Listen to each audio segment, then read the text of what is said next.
3 erreurs fréquentes lorsque l'on qualifie les vêtements. Oui, aujourd'hui, parlons d'élégance féminine. Bonjour, je suis Anna Gass, la fondatrice d'Apprendre les bonnes manières.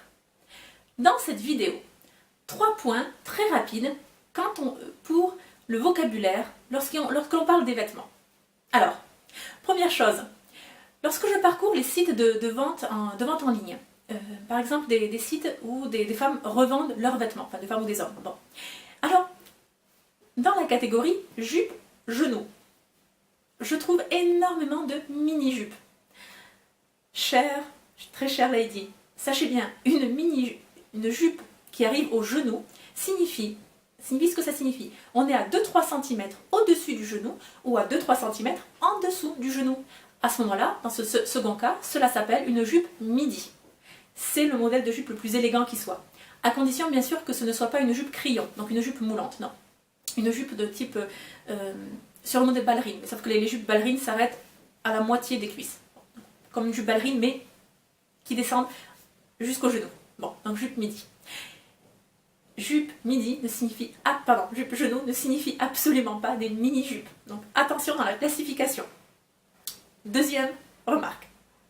Quand on dit « ça va avec tout », mesdames, si ça va avec tout, en général, ça va avec rien. Voilà, c'est un argument, réfléchissez-y. Je me souviens très concrètement d'une situation avec l'administration, où échange de courrier, etc. Et au final, je demande, mais qui est responsable de ce dossier? Et on me répond, non, mais ici, tout le monde est responsable, tout le monde s'en occupe.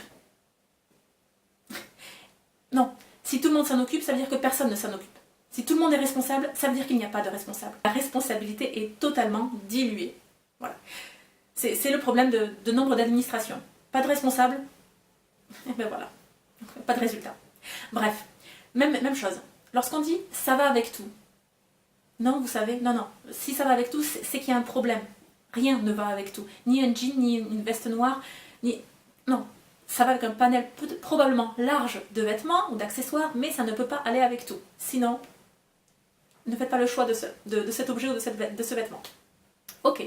Dans le même ordre d'esprit, lorsqu'il y a marqué taille unique, là aussi, taille unique signifie...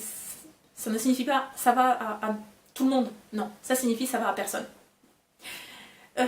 Alors, taille unique, pour les étoles, les foulards, les gants, oui, pourquoi pas. Mais si vous avez une robe qui est taille unique, ou un pantalon taille unique, non, très mauvaise idée. Troisième point. Là, j'entends ça fréquemment lorsque je suis dans les magasins, ou dans les files d'attente d'ailleurs dans les magasins, parce que les jeunes filles, les groupes d'amis parlent entre eux, et elles se disent, quand t'as pas envie de t'habiller, ben tu mets ça. Mesdames, quand vous n'avez pas envie de vous habiller, restez en pyjama, tout simplement. Mais ce n'est pas la peine d'acheter des vêtements pour quand vous n'avez pas envie de vous habiller. D'accord? Parce qu'à ce moment-là, en général, ce qui rentre dans la catégorie quand t'as pas envie de t'habiller, c'est des espèces de vêtements loose, des espèces de semi-peignoirs de jour que l'on met également pour sortir les poubelles. Enfin, donc bref, n'achetez rien qui puisse rentrer dans la catégorie de quand t'as pas envie de t'habiller. Non, à ce moment-là, vous sortez les 2 premières choses qui sont dans l'armoire, vous les prenez. En tout cas, n'achetez pas des vêtements spécialement pour l'occasion de ne pas vouloir s'habiller. C'est du consumérisme inutile.